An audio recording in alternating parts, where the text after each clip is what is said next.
Algunos dicen, atención, de acuerdo a los precios que estuvieron más cerca del 10% que del 7%, como se preveía. Recordemos que el gobierno está esperando de algún modo que la inflación baje, pero los aumentos que se vienen para mayo, ¿cuáles son?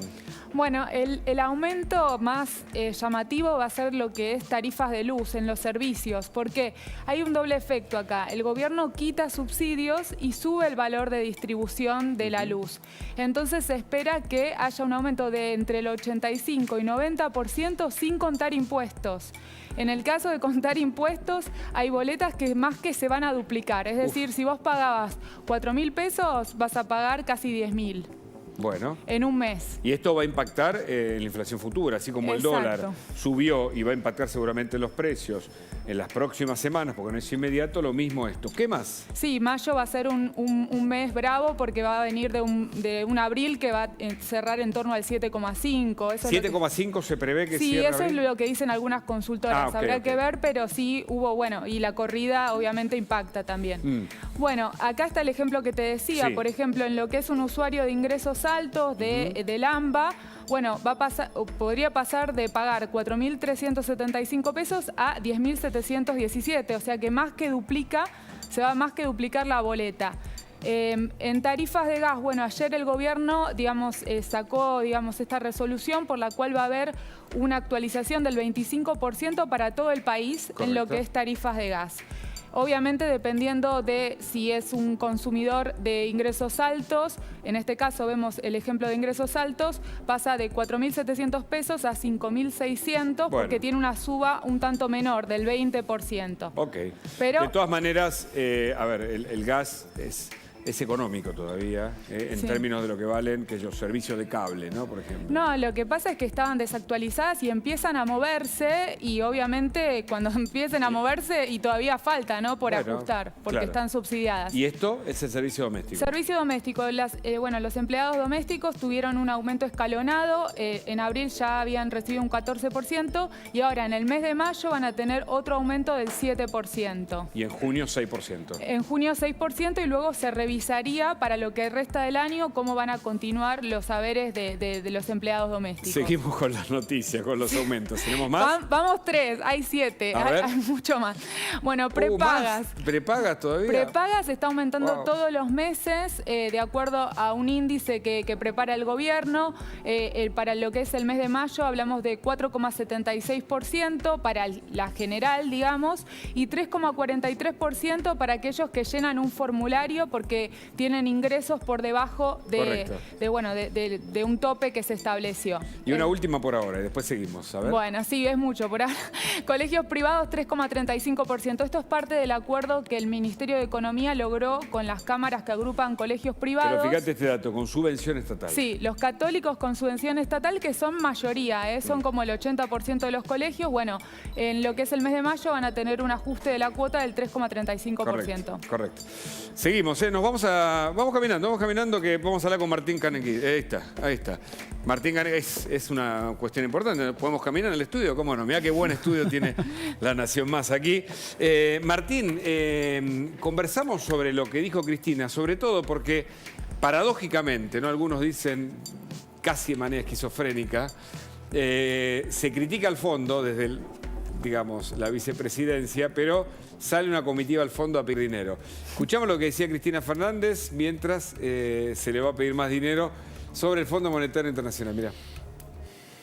Y digo además que vinculado con el grave problema que tenemos hoy, el gran problema que tiene hoy la sociedad argentina, la política, el Estado, los empresarios, los trabajadores, los intelectuales, los artistas, y que es la inflación, digo y sigo sosteniendo que ese acuerdo que se firmó con el Fondo Monetario Internacional es inflacionario, porque es una política enlatada que se aplica como una receta monotemática a todos los países. Te escucho, Martín. Bueno, sí y no. Vos sabés que una parte tiene razón, pero ¿por qué tiene razón la doctora Kirchner? Porque efectivamente las cosas no que te pide el Fondo Monetario, sino que te pide un país con déficit que tiene que pasar al superávit, son inflacionarias. Como bien decía Julieta recién, vos tenés que aplicar aumentos de tarifas porque estaban atrasadas. El dólar, ¿qué pasaba? Estaba atrasado, lo tenés que ir devaluando respecto al peso. Digo, entonces hay una serie de condiciones que te van a llevar a que esta inflación, que yo digo, a veces nos quedamos con el detalle si es 7, 7,5. No hay que descartar que en abril llegue a 8. Me lo dijo ayer un funcionario, están con mucho miedo. ¿Ah, sí? Pero yo te diría que la película que hay que ver, Hugo, es que en el último año la Argentina, abril a abril, llegó a un 110%, que es la tercera inflación más alta del mundo.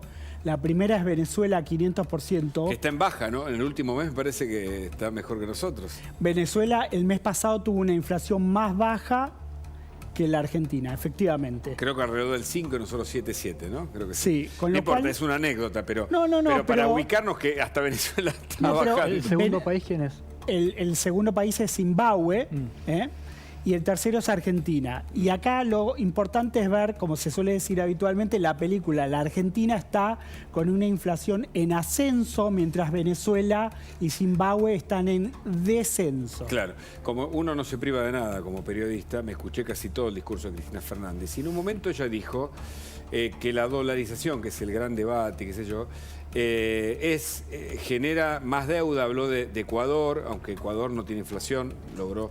Y habló de la inflación de Estados Unidos, pero en definitiva dijo que además de la soberanía monetaria, la Argentina reconoció que tuvo que emitir un montón en la pandemia para sostener el gasto. Ahora, esa emisión es inflacionaria y no soluciona el problema, ¿no? Porque es como si en casa yo me quedo sin plata, imprimo billete y le digo a cada uno, toma, pero eso es ficticia, ¿no?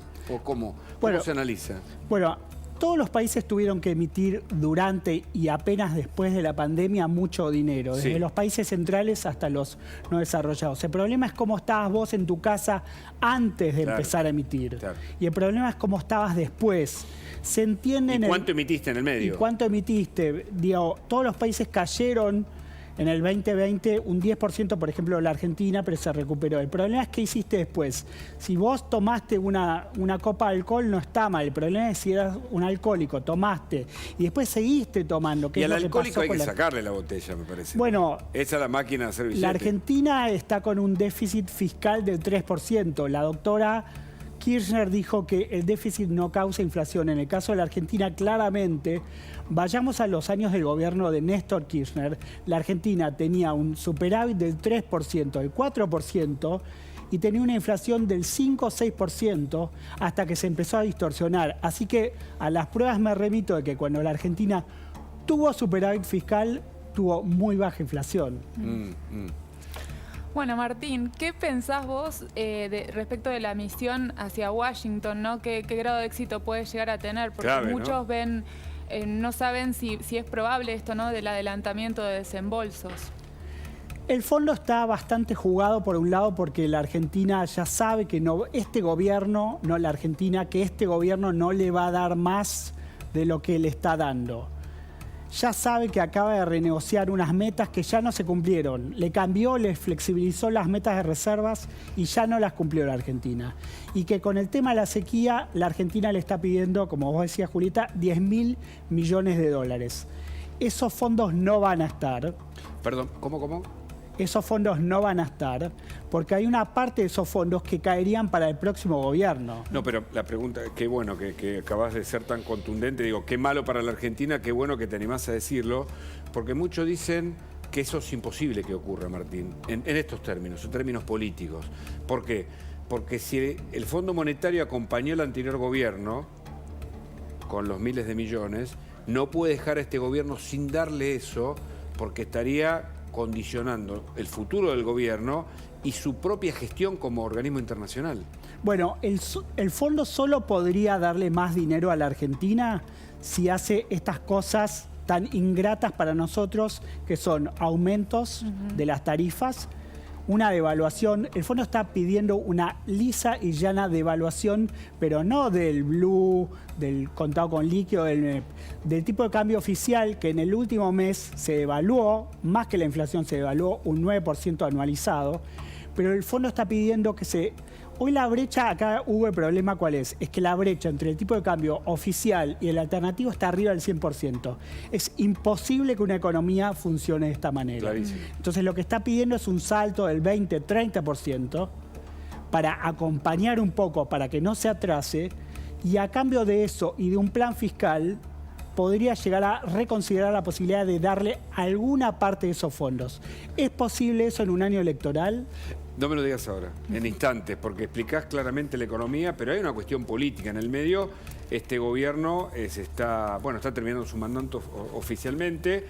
Hay que ver cómo llega el plan Massa y si ingresan los fondos que fue el gobierno a reclamarle al Fondo Monetario